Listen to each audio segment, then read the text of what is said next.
अथ श्री बृहस्पतिवार व्रत कथा। भारतवर्ष में एक प्रतापी और दानी राजा राज्य करता था। वह नित्य गरीबों और ब्राह्मणों की सहायता करता था। यह बात उसकी रानी को अच्छी नहीं लगती थी। वह न ही गरीबों को दान देती, न ही भगवान का पूजन करती थी और राजा को भी दान देने से मना किया करती थी। एक दिन राजा शिकार खेलने वन को गए हुए थे, तो रानी महल में अकेली थी। उसी समय बृहस्पतिदेव साधु वेश में राजा के महल में भिक्षा के लिए गए और भिक्षा मांगी। रानी ने भिक्षा देने से इनकार किया और कहा, हे साधु महाराज, मैं तो दान पुण्य से तंग आ गई हूँ। मेरा पति सारा धन लुटाते रहते हैं। मेरी इच्छा है कि हमारा धन नष्ट हो जाए, फिर न रहेगा बांस, न बजेगी बांसुरी। साधु ने कहा, देवी तुम तो बड़ी विचित्र हो। धन संतान तो सभी चाहते हैं, पुत्र और लक्ष्मी तो पापी के घर भी होने चाहिए। यदि तुम्हारे पास अधिक धन है तो भूखों को भोजन दो, प्यासों के लिए प्याऊ बनवाओ, मुसाफिरों के लिए धर्मशालाएं खुलवाओ। जो निर्धन अपनी कुंवारी कन्याओं का विवाह नहीं कर सकते, उनका विवाह करा दो। ऐसे और कई काम हैं जिनके करने से तुम्हारा यश लोक परलोक में फैलेगा। परंतु रानी पर उपदेश का कोई प्रभाव न पड़ा। वह बोली, महाराज आप मुझे कुछ न समझाएं। मैं ऐसा धन नहीं चाहती जो हर जगह बांटती फिरूं। साधु ने उत्तर दिया, यदि तुम्हारी ऐसी इच्छा है तो तथास्तु। तुम ऐसा करना कि बृहस्पतिवार को घर लीपकर पीली मिट्टी से अपना सिर धोकर स्नान करना, भट्टी चढ़ाकर कपड़े धोना। ऐसा करने से आपका सारा धन नष्ट हो जाएगा। इतना कहकर वह साधु महाराज वहां से आलोप हो गए। साधु के अनुसार कई बातों को पूरा करते हुए रानी को केवल 3 बृहस्पतिवार ही बीते थे कि उसकी समस्त धन संपत्ति नष्ट हो गई। भोजन के लिए राजा का परिवार तरसने लगा। तब एक दिन राजा ने रानी से बोला कि हे रानी, तुम यहीं रहो, मैं दूसरे देश को जाता हूँ, क्योंकि यहाँ पर सभी लोग मुझे जानते हैं, इसलिए मैं कोई छोटा कार्य नहीं कर सकता। ऐसा कहकर राजा परदेश चला गया। वहां वह जंगल से लकड़ी काट कर लाता और शहर में बेचता। इस तरह वह अपना जीवन व्यतीत करने लगा। इधर राजा के परदेश जाते ही रानी और दासी दुखी रहने लगी। एक बार जब रानी और दासी को 7 दिन तक बिना भोजन के रहना पड़ा, तो रानी ने अपनी दासी से कहा, हे दासी, पास ही के नगर में मेरी बहन रहती है। वह बड़ी धनवान है। तू उसके पास जा और कुछ ले आ, ताकि थोड़ी बहुत गुजर-बसर हो जाए। दासी रानी की बहन के पास गई। उस दिन गुरुवार था और रानी की बहन उस समय बृहस्पतिवार व्रत की कथा सुन रही थी। दासी ने रानी की बहन को अपनी रानी का संदेश दिया, लेकिन रानी की बड़ी बहन ने कोई उत्तर नहीं दिया। जब दासी को रानी की बहन से कोई उत्तर नहीं मिला तो वह बहुत दुखी हुई और उसे क्रोध भी आया। दासी ने वापस आकर रानी को सारी बात बता दी। सुनकर रानी ने अपने भाग्य को कोसा। उधर रानी की बहन ने सोचा कि मेरी बहन की दासी आई थी, परंतु मैं उससे नहीं बोली, इससे वह बहुत दुखी हुई होगी। कथा सुनकर और पूजन समाप्त करके वह अपनी बहन के घर आई और कहने लगी, हे बहन, मैं बृहस्पतिवार का व्रत कर रही थी। तुम्हारी दासी मेरे घर आई थी, परंतु जब तक कथा होती है तब तक न तो उठते हैं और न ही बोलते हैं, इसलिए मैं नहीं बोली। कहो दासी क्यों गई थी? रानी बोली, बहन, तुमसे क्या छिपाऊं, हमारे घर में खाने तक को अनाज नहीं था। ऐसा कहते कहते रानी की आंखें भर आई। उसने दासी समेत पिछले 7 दिनों से भूखे रहने तक की बात अपनी बहन को विस्तार पूर्वक सुना दी। रानी की बहन बोली, देखो बहन, भगवान बृहस्पतिदेव सबकी मनोकामना को पूर्ण करते हैं। देखो, शायद तुम्हारे घर में अनाज रखा हो। पहले तो रानी को विश्वास नहीं हुआ, पर बहन के आग्रह करने पर उसने अपनी दासी को अंदर भेजा तो उसे सचमुच अनाज से भरा एक घड़ा मिल गया। यह देखकर दासी को बड़ी हैरानी हुई। दासी रानी से कहने लगी, हे रानी, जब हमको भोजन नहीं मिलता तो हम व्रत ही तो करते हैं, इसलिए क्यों न इनसे व्रत और कथा की विधि पूछ ली जाए, ताकि हम भी व्रत कर सकें। तब रानी ने अपनी बहन से बृहस्पतिवार व्रत के बारे में पूछा। उसकी बहन ने बताया, बृहस्पतिवार के व्रत में चने की दाल और मुनक्का से विष्णु भगवान का केले की जड़ में पूजन करें तथा दीपक जलाएं, व्रत कथा सुने और पीला भोजन ही करें। इससे बृहस्पति देव प्रसन्न होते हैं। व्रत और पूजन विधि बताकर रानी की बहन अपने घर को लौट गई। 7 दिन के बाद जब गुरुवार आया तो रानी और दासी ने व्रत रखा। घुड़साल में जाकर चना और गुड़ लेकर आईं। फिर उससे केले की जड़ तथा विष्णु भगवान का पूजन किया। अब पीला भोजन कहाँ से आए, इस बात को लेकर दोनों बहुत दुखी थे। चूंकि उन्होंने व्रत रखा था, इसलिए बृहस्पति देव उनसे प्रसन्न थे। इसलिए वे एक साधारण व्यक्ति का रूप धारण कर 2 थालों में सुंदर पीला भोजन दासी को दे गए। भोजन पाकर दासी प्रसन्न हुई और फिर रानी के साथ मिलकर भोजन ग्रहण किया। उसके बाद वे सभी गुरुवार को व्रत और पूजन करने लगी। बृहस्पति भगवान की कृपा से उनके पास फिर से धन संपत्ति आ गई, परंतु रानी फिर से पहले की तरह आलस्य करने लगी। तब दासी बोली, देखो रानी, तुम पहले भी इस प्रकार आलस्य करती थी। तुम्हें धन रखने में कष्ट होता था, इस कारण सभी धन नष्ट हो गया, और अब जब भगवान बृहस्पति की कृपा से धन मिला है तो तुम्हें फिर से आलस्य होता है। रानी को समझाते हुए दासी कहती है कि बड़ी मुसीबतों के बाद हमने यह धन पाया है, इसलिए हमें दान पुण्य करना चाहिए, भूखे मनुष्यों को भोजन कराना चाहिए और धन को शुभ कार्यों में खर्च करना चाहिए, जिससे तुम्हारे कुल का यश बढ़ेगा, स्वर्ग की प्राप्ति होगी और पितृ प्रसन्न होंगे। दासी की बात मानकर रानी अपना धन शुभ कार्यों में खर्च करने लगी, जिससे पूरे नगर में उसका यश फैलने लगा। बृहस्पतिवार व्रत कथा के बाद श्रद्धा के साथ आरती की जानी चाहिए। इसके बाद प्रसाद बांटकर उसे ग्रहण करना चाहिए। एक दिन राजा दुखी होकर जंगल में एक पेड़ के नीचे आसन जमाकर बैठ गया। वह अपनी दशा को याद करके व्याकुल होने लगा। बृहस्पतिवार का दिन था। एकाएक उसने देखा कि निर्जन वन में एक साधु प्रकट हुए। वह साधु वेश में स्वयं बृहस्पति देवता थे।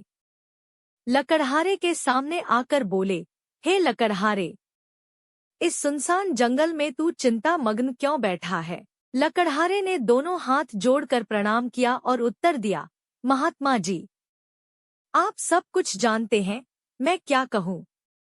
यह कहकर रोने लगा और साधु को अपनी आत्मकथा सुनाई।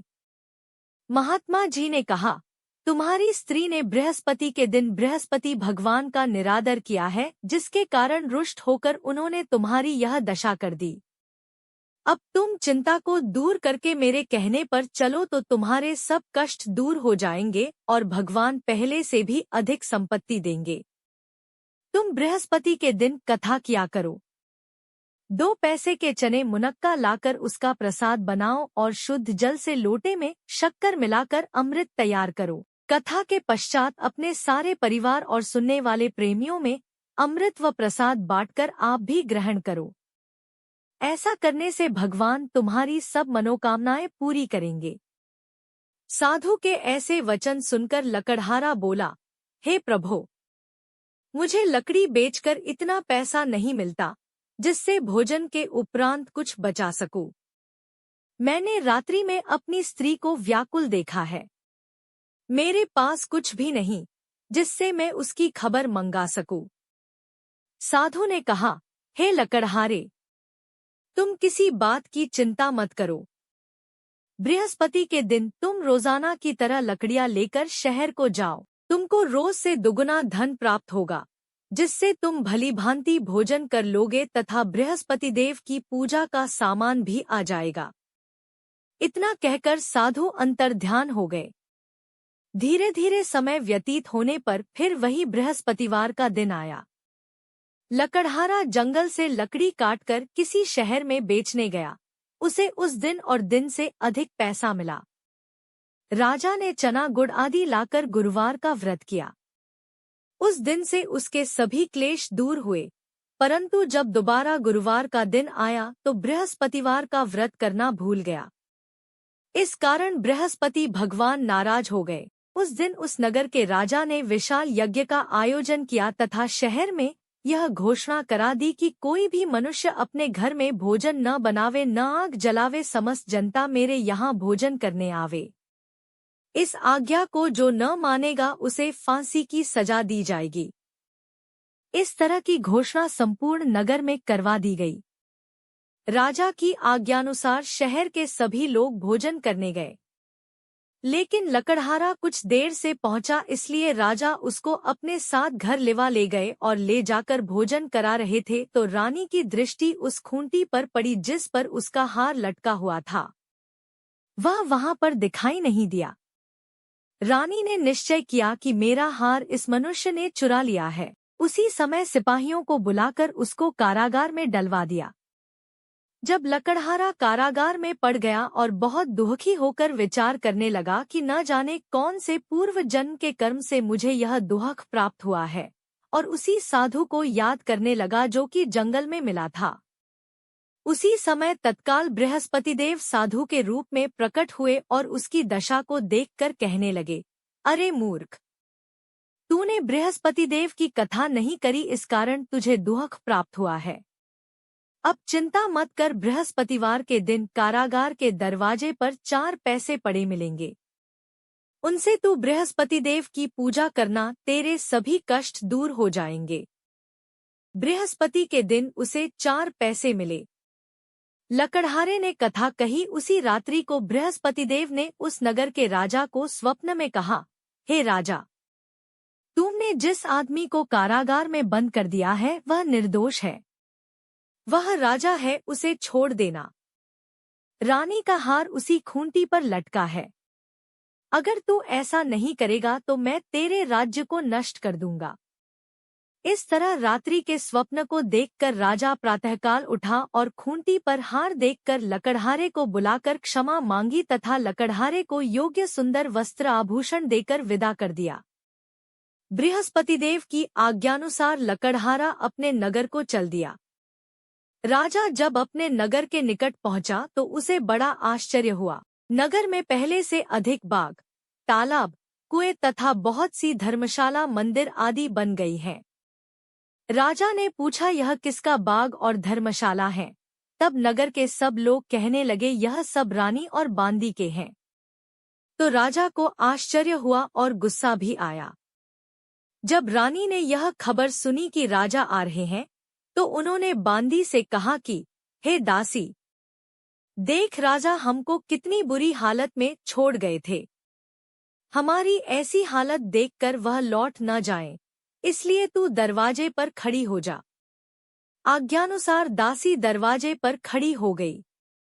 राजा आए तो उन्हें अपने साथ लिवा लाई। तब राजा ने क्रोध करके अपनी रानी से पूछा कि यह धन तुम्हें कैसे प्राप्त हुआ है? तब उन्होंने कहा, हमें यह सब धन बृहस्पतिदेव के इस व्रत के प्रभाव से प्राप्त हुआ है। राजा ने निश्चय किया कि 7 रोज बाद तो सभी बृहस्पतिदेव का पूजन करते हैं, परंतु मैं प्रतिदिन दिन में 3 बार कहानी तथा रोज व्रत किया करूंगा। अब हर समय राजा के दुपट्टे में चने की दाल बंधी रहती तथा दिन में 3 बार कहानी कहता। एक रोज राजा ने विचार किया कि चलो अपनी बहन के यहाँ हो आवे। इस तरह निश्चय कर राजा घोड़े पर सवार हो अपनी बहन के यहाँ को चलने लगा। मार्ग में उसने देखा कि कुछ आदमी एक मुर्दे को लिए जा रहे हैं। उन्हें रोककर राजा कहने लगा, अरे भाइयों, मेरी बृहस्पतिदेव की कथा सुन लो। वे बोले, लो, हमारा तो आदमी मर गया है, इसको अपनी कथा की पड़ी है। परंतु कुछ आदमी बोले, अच्छा कहो, हम तुम्हारी कथा भी सुनेंगे। राजा ने दाल निकाली और जब कथा आधी हुई थी कि मुर्दा हिलने लग गया और जब कथा समाप्त हो गई तो राम राम करके मनुष्य उठकर खड़ा हो गया। आगे मार्ग में उसे एक किसान खेत में हल चलाता मिला। राजा ने उसे देख और उससे बोले, अरे भैया, तुम मेरी बृहस्पतिवार की कथा सुन लो। किसान बोला, जब तक मैं तेरी कथा सुनूंगा तब तक 4 हरया जोत लूंगा। जा अपनी कथा किसी और को सुनाना। इस तरह राजा आगे चलने लगा। राजा के हटते ही बैल पछाड़ खाकर गिर गए तथा किसान के पेट में बड़ी जोर का दर्द होने लगा। उस समय उसकी माँ रोटी लेकर आई। उसने जब यह देखा तो अपने पुत्र से सब हाल पूछा और बेटे ने सभी हाल कह दिया तो बुढ़िया दौड़ी दौड़ी उस घुड़सवार के पास गई और उससे बोली कि मैं तेरी कथा सुनूंगी, तू अपनी कथा मेरे खेत पर चलकर ही कहना। राजा ने बुढ़िया के खेत पर जाकर कथा कही, जिसके सुनते ही वह बैल उठ खड़ हुए तथा किसान के पेट का दर्द भी बंद हो गया। राजा अपनी बहन के घर पहुंचा। बहन ने भाई की खूब मेहमानी की। दूसरे रोज प्रातःकाल राजा जगा तो वह देखने लगा कि सब लोग भोजन कर रहे हैं।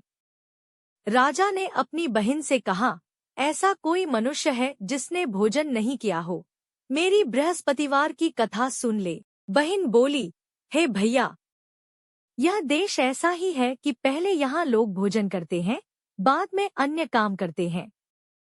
अगर कोई पड़ोस में हो तो देख आऊं। वह ऐसा कहकर देखने चली गई, परंतु उसे कोई ऐसा व्यक्ति नहीं मिला जिसने भोजन न किया हो। आता वह एक कुम्हार के घर गई जिसका लड़का बीमार था। उसे मालूम हुआ कि उनके यहाँ 3 रोज से किसी ने भोजन नहीं किया है। रानी ने अपने भाई की कथा सुनने के लिए कुम्हार से कहा, वह तैयार हो गया। राजा ने जाकर बृहस्पतिवार की कथा कही, जिसको सुनकर उसका लड़का ठीक हो गया। अब तो राजा की प्रशंसा होने लगी। एक रोज राजा ने अपनी बहन से कहा कि हे बहन, हम अपने घर को जाएंगे, तुम भी तैयार हो जाओ। राजा की बहन ने अपनी सास से कहा। सास ने कहा, हाँ चली जा, परंतु अपने लड़कों को मत ले जाना क्योंकि तेरे भाई के कोई औलाद नहीं है। बहन ने अपने भैया से कहा, हे भैया, मैं तो चलूंगी पर कोई बालक नहीं जाएगा। राजा बोला, जब कोई बालक नहीं चलेगा तब तुम ही क्या करोगी। बड़े दुखी मन से राजा अपने नगर को लौट आया। राजा ने अपनी रानी से कहा, हम निर्वंशी हैं, हमारा मुंह देखने का धर्म नहीं है और कुछ भोजन आदि नहीं किया। रानी बोली, हे प्रभो, बृहस्पतिदेव ने हमें सब कुछ दिया है, वह हमें औलाद अवश्य देंगे। उसी रात को बृहस्पतिदेव ने राजा से स्वप्न में कहा, हे राजा उठ, सभी सोच त्याग दे, तेरी रानी गर्भ से है। राजा की यह बात सुनकर बड़ी खुशी हुई।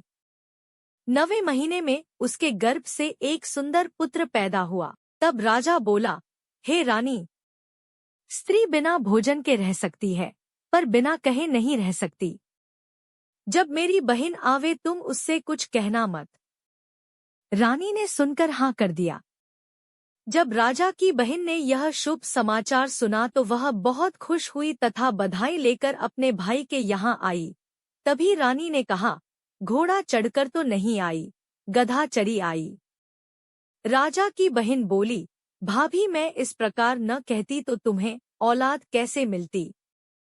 बृहस्पतिदेव ऐसे ही हैं, जैसी जिसके मन में कामनाएं हैं सभी को पूर्ण करते हैं। जो सद्भावना पूर्वक बृहस्पतिवार का व्रत करता है एवं कथा पढ़ता है अथवा सुनता है, दूसरों को सुनाता है, बृहस्पतिदेव उसकी सभी मनोकामना पूर्ण करते हैं।